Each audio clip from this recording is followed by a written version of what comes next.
Today on Bible Divas, you've got me, Anna Segas, professor of Old Testament, and Angela Parker, professor of New Testament. Yes, and we are joined by the Reverend Dr. Kamilah Hall Sharp to talk about womanist church, respectability politics, and biblical interpretation. Dr. Hall Sharp is a womanist preacher, scholar, professor, and community organizer whose work sits at the intersection of justice, scripture, race, gender, sexuality, and public ministry. Her manuscript on Esther was released earlier this year. We hope you enjoyed this conversation with Reverend Dr. Kamilah Hall Sharp. Enjoy.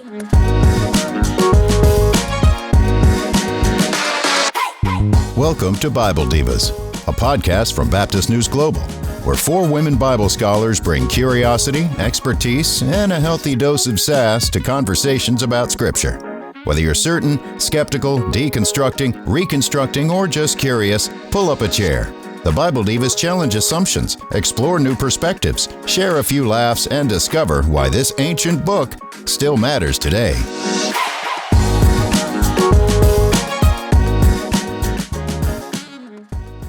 Welcome to Bible Divas. We are so pleased to have Reverend Dr. Kamilah Hall Sharp with us on Bible Divas today. She is the assistant professor of Hebrew Bible and public ministry at Chicago Theological Seminary, which is my alma mater, where I did my PhD in Bible culture and hermeneutics. So we are excited to have her with us on this episode of Bible Divas. So I will hand it over to my colleague, Anna, and she'll get us jump started with our conversation right now. All right. Well, Dr. Hall Sharp, one of the first things that we like to ask is how you got into biblical studies in the first place. I was going through your bio and I noticed that you were a lawyer maybe for a while. And so, we're just interested in your journey. Yeah, this was never the plan. I'll just start there. This was never the plan. So ever since I was the age 7, I wanted to be a lawyer. So everything I did through high school, I was very much about my plan of becoming a lawyer. And I did that, went straight through undergrad, straight to law school, started practicing law. I was practicing for a small firm in St. Louis for a few years. And then I left and had my own firm for a few years. Then I got engaged and had to move to the not so great state of Indiana. Sorry for anybody. But then when I was in Indiana, I started working for Carrier, who makes air conditioners, and I was in their legal department for several years. And then when we moved to Memphis, I was still with Carrier. They had the opportunity where you could go to school for anything you wanted to go to school for, and they would pay for it. And I was struggling with the call or whatever. So I was like, okay, because I was negotiating with God. I had been in school. My joke was I'd been in school most of my life. So from age 2 to 23, I was in school. I was like, I don't need any more school. And so I was like, okay, God, I'll go check out this seminary thing just see what it says. It seems like I'll go do a master's in theological studies. No, I was going to do a master's in arts and religion because it was like a 2-year. I said, I don't really have 3 years to give you. I can do 2.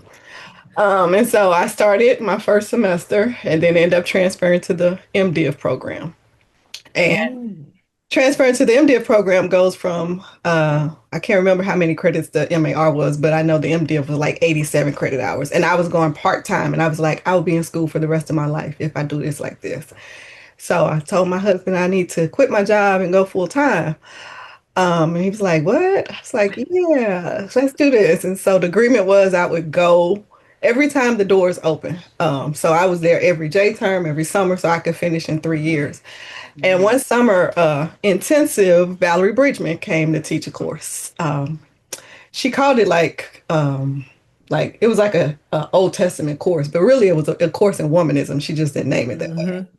And so that's when I was introduced to womanism and introduced to, and so my thing with the Bible, because because coming from law, it's all about interpretation. It's the same thing as if the Bible or the law is how people interpret it. If they interpret it literally or they interpret it a little bit more liberally, how they interpret it. And so I quickly began to see how biblical interpretations was impacting people, right? And how it changes them. And so I was starting to think about a PhD. And so I was talking to one of my mentors at Memphis Theological, Pete Gecky, and I was like, I want to get a PhD. And I was like, I don't really know what I should do. And he was like, whatever you do, you can get a PhD because we need more Black PhD, period.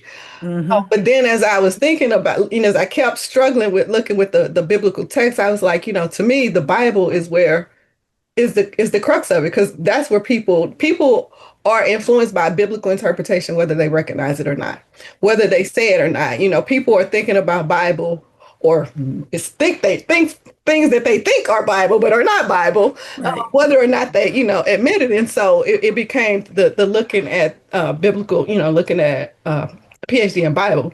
And so then it was okay, Hebrew Bible or New Testament. And I was like, there are not as many people in Hebrew Bible, for one. Mm. And I also kept finding myself drawn to Hebrew Bible, although I'm like a big Jesus person, but I kept finding myself drawn to Hebrew Bible. So I was like, being from Valerie Bridgman and other things like that. And so I was like, and so I went on and applied for the program at Bright in Hebrew Bible. And so that's where I ended up in Hebrew Bible. Wow. Now, did you grow up in the church? Is that part of like Oh, how you discerned your absolutely. call? I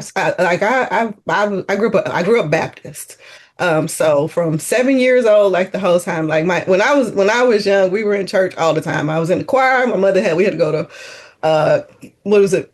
Prayer service and Bible study, all the different programs, Sunday school, all the Sunday things. school, all of that. I was there for all of that. And so, even as I went through college, I didn't go to church as much in college, but I still would go.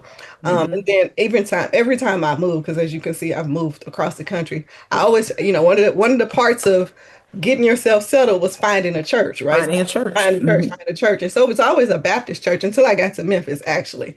And that's when I joined Mississippi Boulevard. That was the first time I was outside of Baptist. And I was like, what is this Disciples of Christ stuff? But I looked them up and I was like, actually, I agree with what you are. And that's why I actually been ordained in disciples. But I grew up Baptist. It's amazing to me. I worked as a paralegal before going into biblical studies. So I'm always fascinated by how many of us as Black women did legal things before going into biblical studies. Because I'm thinking about Cheryl Carol Anderson. She Anderson. did the same thing. So Mhm. I knew I wasn't going to be a lawyer when I was going back to school, but I was drawn to biblical studies as well. That's fascinating. All Yeah. right. Thank you for that. Anna. Yeah, well, the next question I have is you are also a co-pastor. This is why I was wondering if you grew up in the church. You're a co-pastor of a church called The Gathering, and it's a womanist church in Texas. I have so many questions. Um, I so I want to know what a womanist church is, um, and what it means to you to be a pastor of this church. Yeah, so the Gathering Women's Church in Dallas, we're actually going into our ninth year this year. I'm so Oh, excited. wow. Amen. I can't believe it's nine years. So for us, a womanist church means we center the experiences of Black women in our preaching and in everything we do, right? And so we have three missional priorities that we talk about. Eliminating what we call PMS, which is patriarchy, Mm. misogyny, and sexism. Yes. LGBTQIA plus equality and racial equity. And so Hmm. for us, centering the experiences of Black women in all those things through sermons, through the way our different ministries, it goes through everything, right? And so everything we do comes back to those three missional priorities. But all of our preaching is done by womanists. So we don't Hmm. have anybody, we've only had one male preacher, and that was in a series, but he's what we call a co-conspirator, and we had Cook a us series together. on that's not what that means, talking about biblical texts that are like the text that people are used for to attack LGBT people. And so he was one of the preachers. And then we've had a male presenting person who is trans now. So, but Hmm. all of our preachers are womanist preachers. And so the idea when we actually first started, it wasn't supposed to be a church, like not in my mind anyway. Let me just say that. Hmm. It was just the idea of what would it look like to create space for people to experience womanist preaching. Because as Mm. as I said, I'm here in Dallas, Texas, a place where It's still very much a lot of places where women are not allowed to preach, just period. Wow. So thinking about women not being allowed to preach and then to narrow it down to a woman is the spaces are very limited. But what we Hmm. quickly realized was that people wanted to experience womanist preaching because there were things that they hadn't, things that, things we're talking about that doesn't happen in other churches.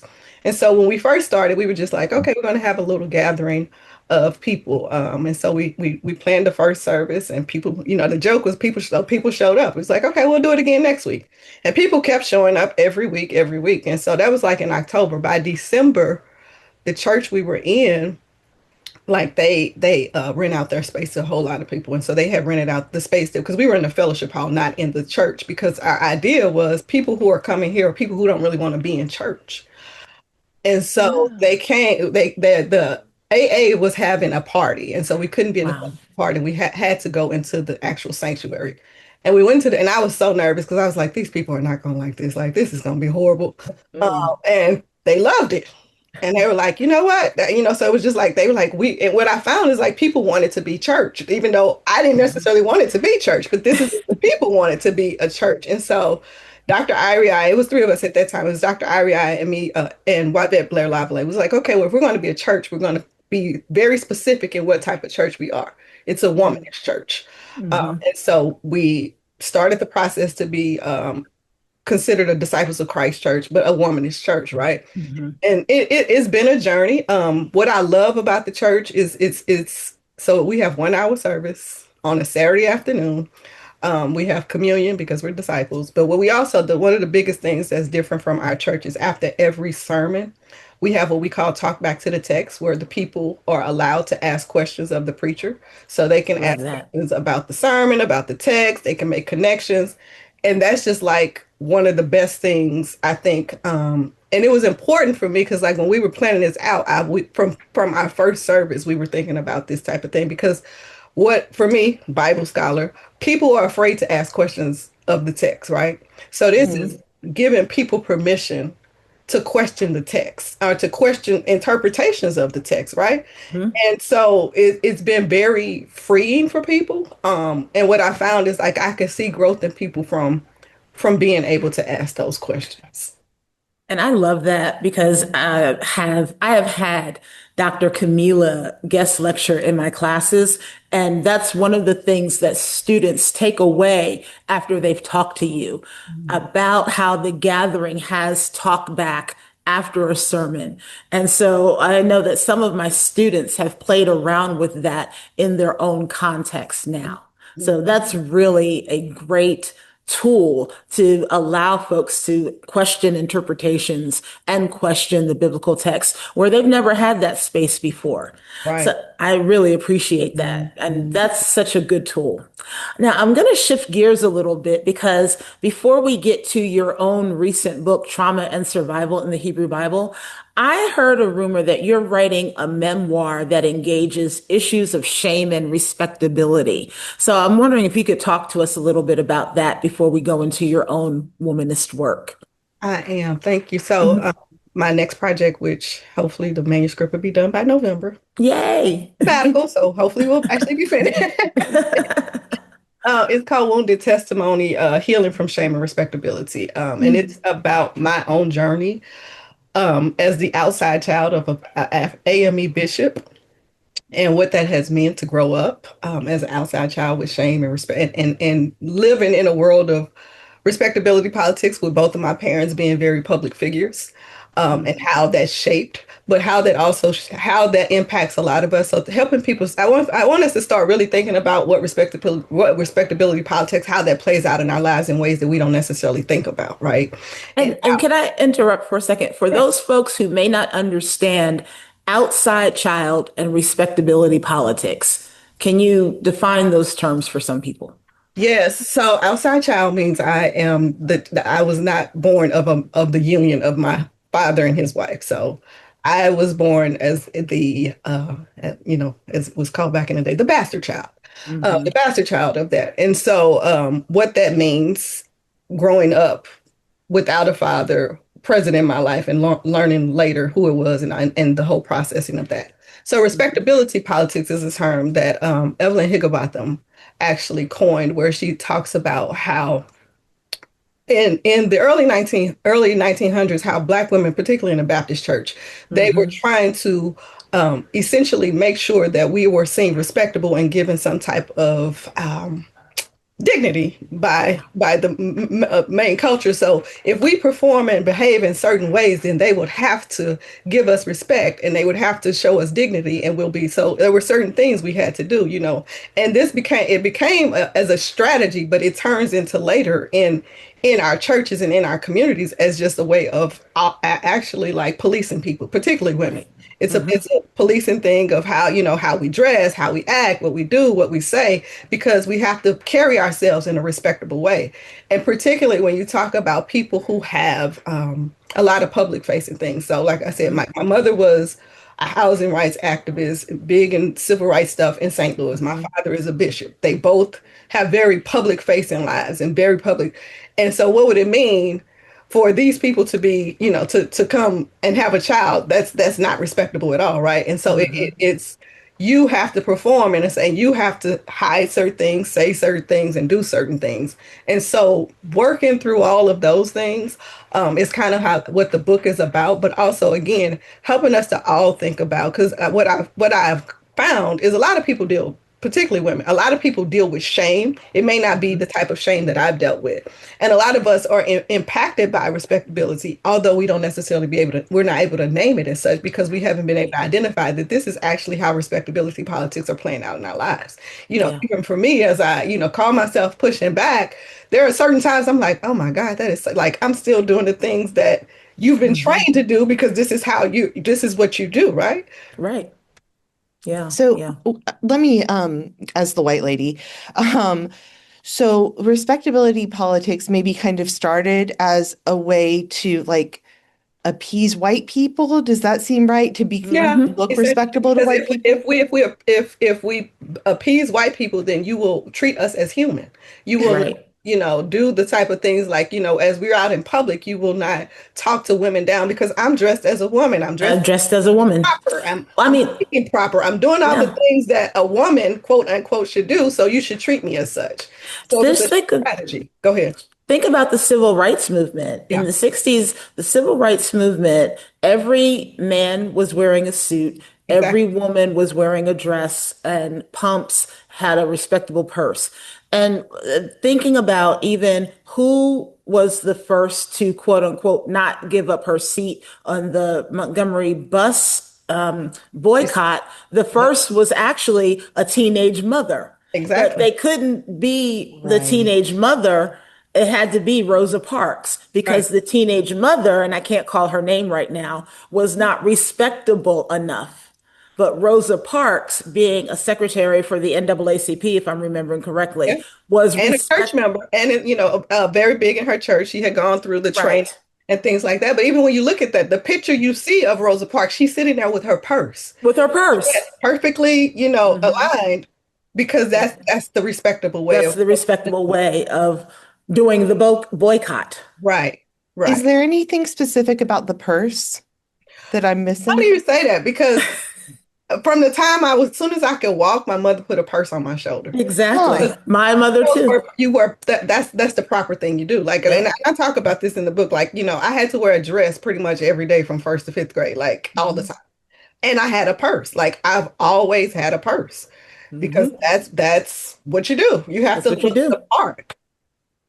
I think that's And something with Black Baptist girls. It is. But is it? but I also say, my mother has also made my love of handbags, because that's my thing. I love Yeah, I mean, it works on a number of levels. It's respectable and also so fun. So now, even though it was respectable, like, I need my bags. So yeah. Interesting. So, but then it sounds like your memoir is working on a couple of different levels. So, like on that one level of like Black folks trying to look respectable to white folks so that we just treat you with respect. And then also growing up in the church context that you were in with the parents that you also had to perform respectability to like that internal group. Right.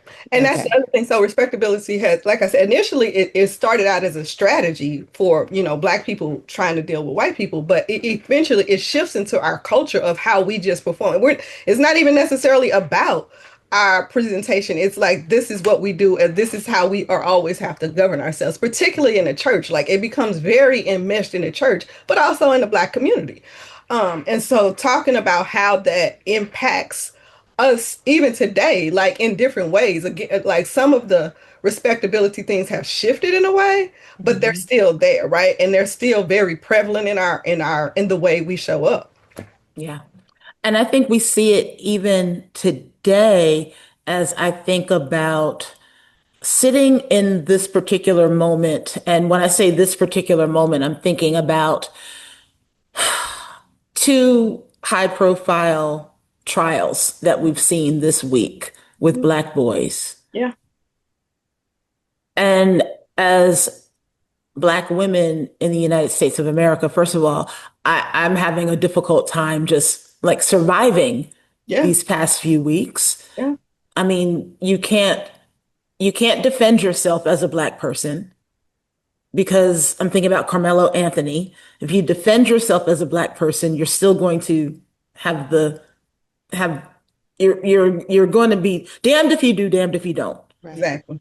And even if you run away and someone shoots you in the back, they're still going to get away with shooting you in the back.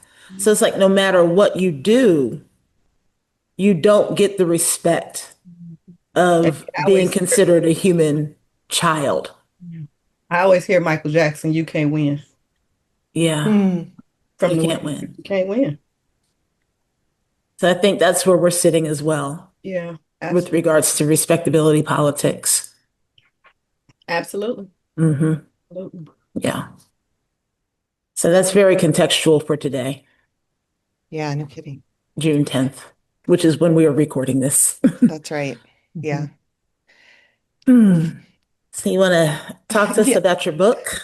You let me, Yeah, go ahead. yeah. Should I transition to that one? I'm just left speechless after that because it's just, I mean, the fact that you could call those two, I'm children's names, you knew them. I knew of it, right? But I couldn't name them. I could have picked their faces out from seeing them on social media and things like that. But but it doesn't hit me internally the way that it does for you guys, right? Like I'm scrolling past it and I'm like, gosh, that just sucks. But it's not like the face of my little boy. And so I don't know. Yeah, I'm just kind of speechless. And so yeah, I meant to transition to the next question, but I couldn't really move for a second. Sorry about that. That was I mean, understandable. that's a reality. I think because of our history in this country, like many of us can call a many names, right? Back to Hmm. individual. Like we're able to, because the part of that is at any moment, that really could be our child. Right. Right. That really could be like, like there's so many things that connect. So like Michael Brown, which, that's in my book. Hmm. Hmm. I'm from St. Louis. That Right. I know that like that it's very, very real, I guess is the thing. And like even with Carmelo Anthony, this is here. I'm in Dallas. He's just not Right. Right. here. I know what so it's the constant presence of what it means to be Black in this country and understanding like it's always in you. And for those, as James Baldwin said, who are even, even They're slightly aware, conscious, slightly conscious or yeah, aware. you're gonna be enraged all the time. And so it's to have any awareness of what's going on. It's ever present, I think, in. Yeah. Which is why I think, as Black biblical scholars, the work that we do is constantly related to what's going on in the world. Exactly. Mhm. Yeah, Exactly. For some of us, not all. that's true. Because not all skin folk is kinfolk. Oh, dang. But But it also, I was like, and that's the other thing for me is, other reason of me doing Bible was like, what does this mean for Black women and their children? So everything I'm doing, it comes down to what does this mean for Black women and their children? Like, what I'm writing, what I'm studying, like it's great to be able to go into this and look at the text in Hebrew but what does this mean for Black women and their children is like my ever present question. Yep. And it sounds like that question really resonates with people who are looking for like a new faith community or something like that, because that's what you do in your womanist church is you start with the lived experience of Black women, which is interesting because like coming from a white church, what we start with is the lived experience of white men every time. Mhm. And so when I was hearing you say that, like, hey, yeah, so we start with this and this is how we do our biblical interpretation, I was like, that has to be hard. Like, I can't, and maybe it's not, but I can imagine like trying to shift gears out of like white male being like the go-to. Mhm. And I was just like, gosh, that sounds difficult. It's actually interesting. So it's people who come because so our church is hybrid, and that's the other thing that's interesting. So from the first time we ever broadcasted, this is pre-COVID, we were live streaming parts of our service. We didn't used to live stream the whole service because I was like, people will never show up if we stream the whole service. But eventually, because we quickly realized we had more people outside of Dallas than we do in Dallas. So we Right. started to do live streaming, the whole service. This is pre-COVID. So COVID comes, we have no problem transitioning to completely virtual. Everybody else is Mhm. catching up, right? So we're positioned well. But what you learn in person is people, because our church is very multiracial. I have just as many white people in my church as Black people in my church. I have other, but we have people. But the other thing we have in our church is I have a very high percentage of pastors across the country, Oh, women pastors Mm. more so than anything. But people come and they're like, this is something I've wanted to hear. I've never heard this in the pulpit. So like one time I preached about self-care. And a woman was like, I've been in church my whole life. I've never heard a preacher talk about self-care.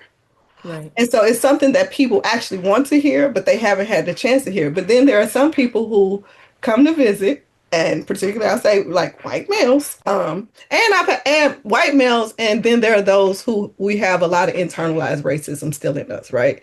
Right. So it's hard for them to shift. So sometimes it's been a couple issues where people have had a hard time understanding because they like, you're always talking about race because we're always experiencing race. right, Right. right. Right. Like a lived reality of what we're talking about. So for most people, it's like, okay, finally we can have this conversation. We can talk about it. There's something in the text that, we can do it. So it's not as hard for people to experience in what I've seen, for the most part, but it's interesting to come in and just have that opportunity to have those type of conversations and to be able to like preach, like preach what you want. And then also the other part with us is like, yeah, the Bible is a sacred text, but we also recognize other sacred texts, right? Right. Right. So bringing in other stuff and having conversations, sometimes it's in partnership, sometimes it's not. Because I've literally had a preacher preach from the letter from Birmingham, Yeah. Hmm.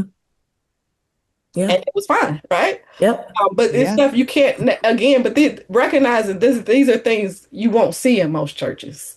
Because like I can even remember preaching from the Apocrypha, and I was like, okay, I know some of you may not have this in your Bible, but if you get this one, I love it. That's wild.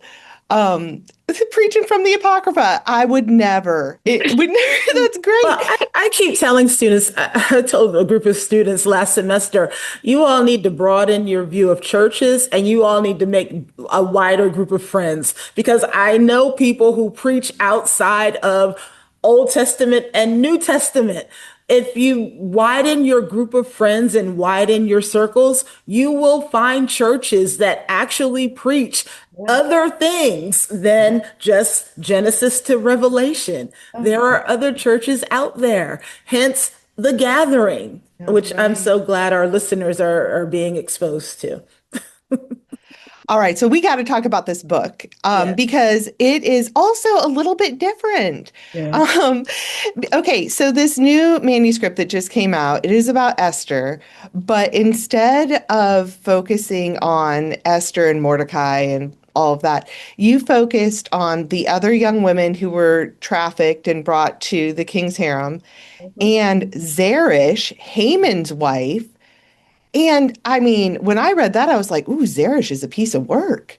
I wonder, I That's what wonder. we've been told. No, that's what. Right. Yes, well, this is why I want to hear from you so badly. What did you discover when you were doing this research? And Yeah. I want to name Dr. Hall Sharp's book, Trauma and Survival in the Hebrew Bible, a Womanist Reading of Esther. So go ahead, Doctor. So I wanted to I looked at trauma. I looked at survival in the whole Hebrew. Like I went through I picked out like certain terms to where I say survive, people possibly are surviving in the biblical text, Mhm. right? I went through the whole Bible to see like when are women surviving, when are children surviving, like who's surviving, what are they surviving, all those things. But then I focus in on Esther, but the story is always told from the Jewish perspective, right? Because this is their survival story. And I do not, it really is. This is the account of their survival story. But what we often overlook in the Bible is there are other people who are trying to survive. And what happens is like this is coming back to Black women's lived experience. The overall story is not about our survival, but every day we're trying to survive, and nobody's really telling our stories about how we're trying to survive. And so Right. thinking about that, that's how I kind of focused on like the women, because yes, Esther, but like there were a lot of women trafficked with her. Like, what would their stories possibly Mhm. look like, right? And so I read that text along with Maya Angelou's I Know Why the Caged Bird Sings, Mhm. because I'm in my mind, those are young girls who are being raped.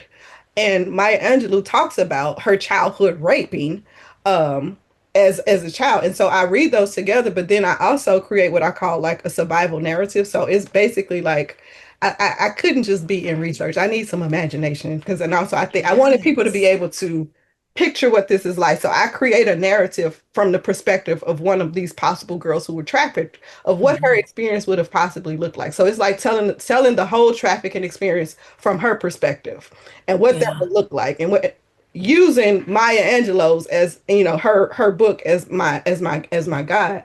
So I create the story because these are two similar experiences of a child being raped and taken from their family, and in the case of the young girls, they're never returned to their families, right? And so what that's Right. like, because often we read Rest Esther and skip past a lot of us skip past the fact that she's trafficked and raped. Right. Right. But if we do talk about that, we skip the other hundreds of girls that went with them because we have Mhm. to get to if I die, I die.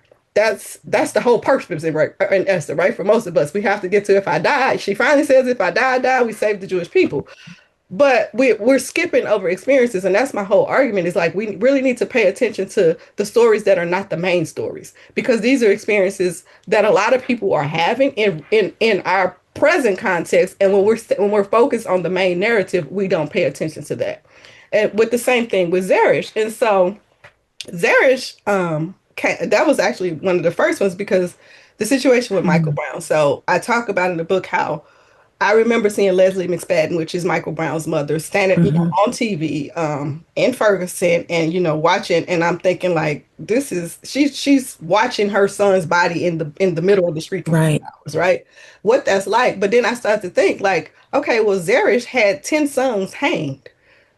This is a similar situation. This is a state sanctioned murder, and her sons are being hanged, and she has to walk past and see her sons hanging in the street. So it's to me, it was a very similar experience. And so I look at it from Zeresh's point of view of what it's like to have your child taken in a state sanctioned murder. I see. And Yeah. what that would be like. And so I also create a narrative from Zeresh talking about because this is about how do you survive these traumatic experiences. And so Mhm. because my goal is to help people to be able to narrate their own survival stories because we're all surviving something, but sometimes we can't actually articulate it. So helping people to see like things that are happening that may be more resonating with them than we want to talk about.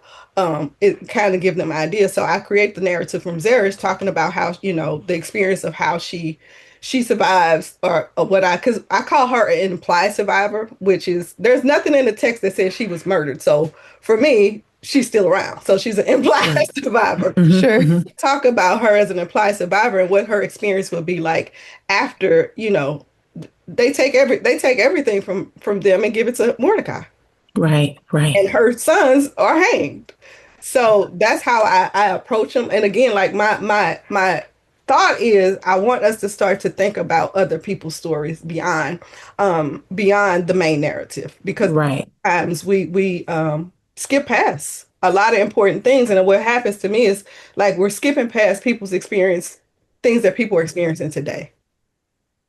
Yeah. That's good.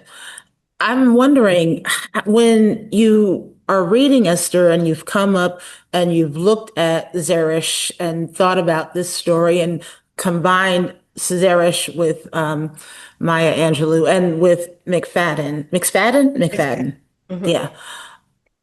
How did the fact that you had a Black PhD advisor help with you coming to this conversation?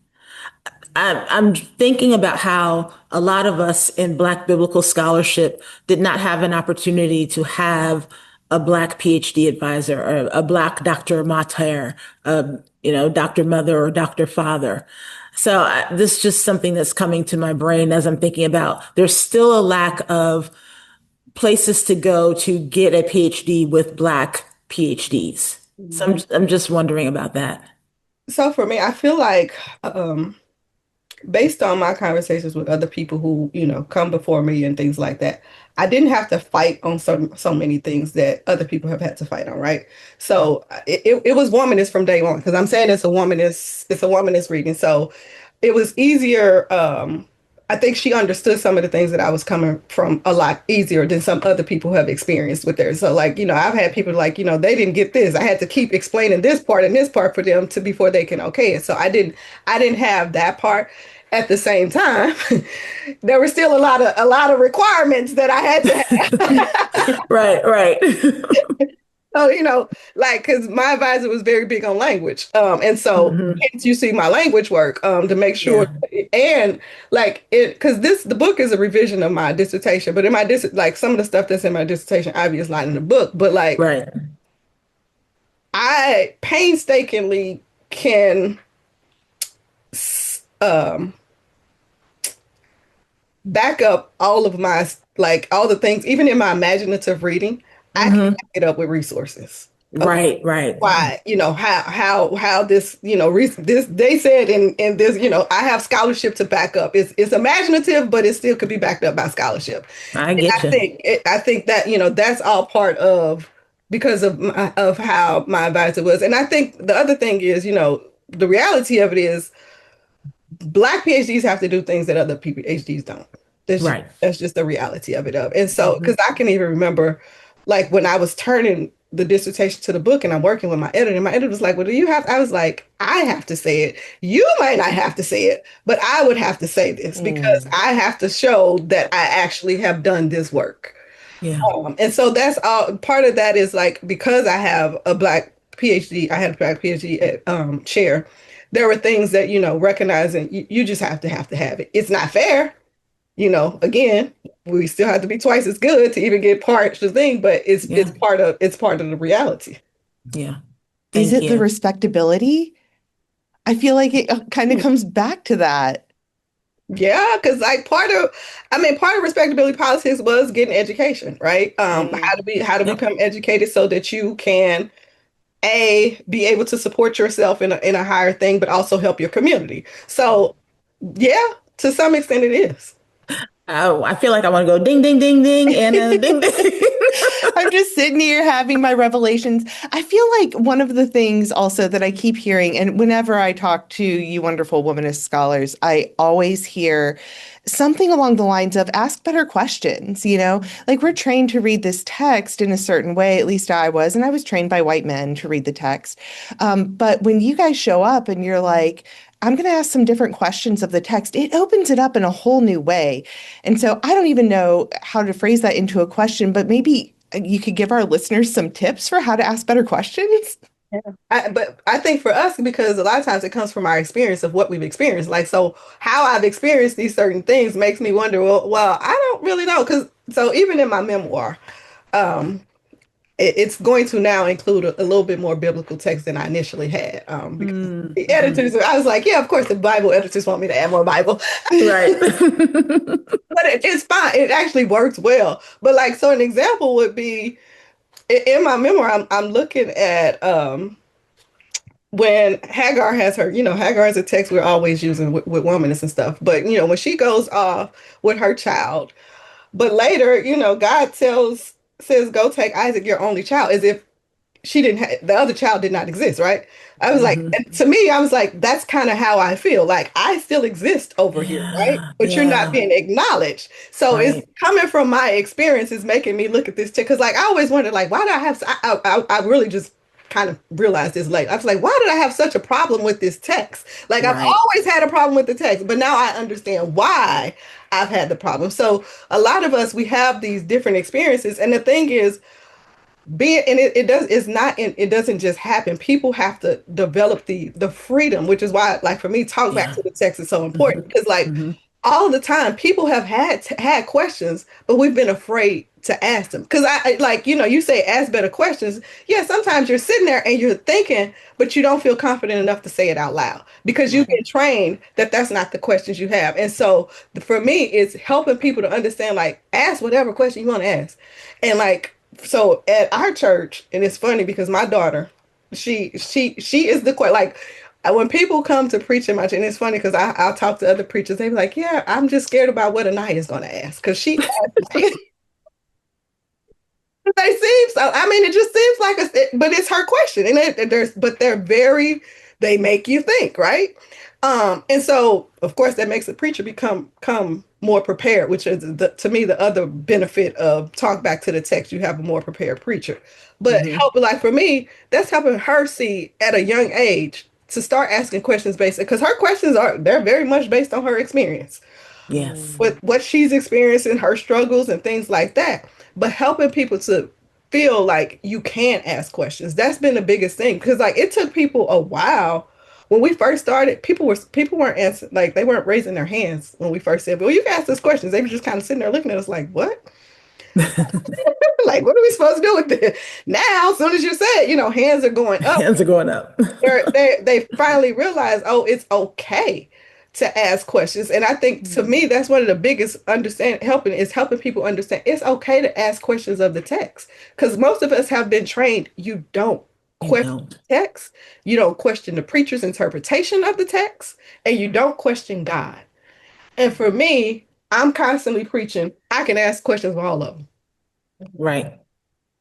And that's to me the same thing with even with my books. Like it's okay to ask these questions because you have them, and like even for me with talk back to the text, it helped me understand. Like I've learned a lot more about people in my church from talk back to the text because they're making connections to their own lives as they're asking these questions, right? But I also can see how they're shifting and growing and things like that. But it's very different from a preacher because you start to hear because as a preacher in your mind you think you've said this and you said this but this is what but they've heard that they But didn't they've heard something else. hear. Right. So now I know what you heard and I'm like, oh, that's what you heard or that's how you took that. And it's Hmm. a very different experience because most of the time we go if you go you preach people say good sermon preacher and they shake your hand and they walk out the door and they Right. have questions as they're walking out the door but you don't know what they are. Yeah. Dr. Hall Sharp, this has been such a great conversation. And as we come to a close on this conversation, what are some of your parting words for our listeners? And you've already begun that with just the questions and connecting some of your questions to your lived experiences as you read and hear sermons and read text and think about those things. Any other final thoughts on this already rich conversation? Yeah, you said most of the things I would say. Of course, always ask questions, but be you, be who you really are, right? Hmm. And for some of us, we really have to ask, as Howard Thurman asked the question, who are you really? And what Who do are you you really want? really?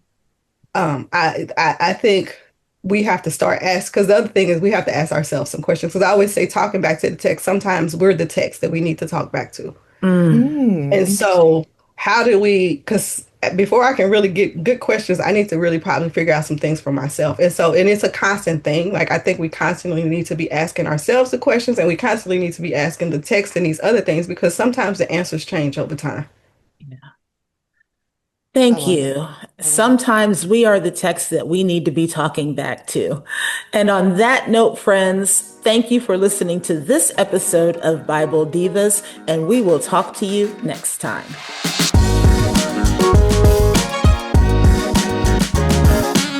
This has been another change-making conversation from Baptist News Global.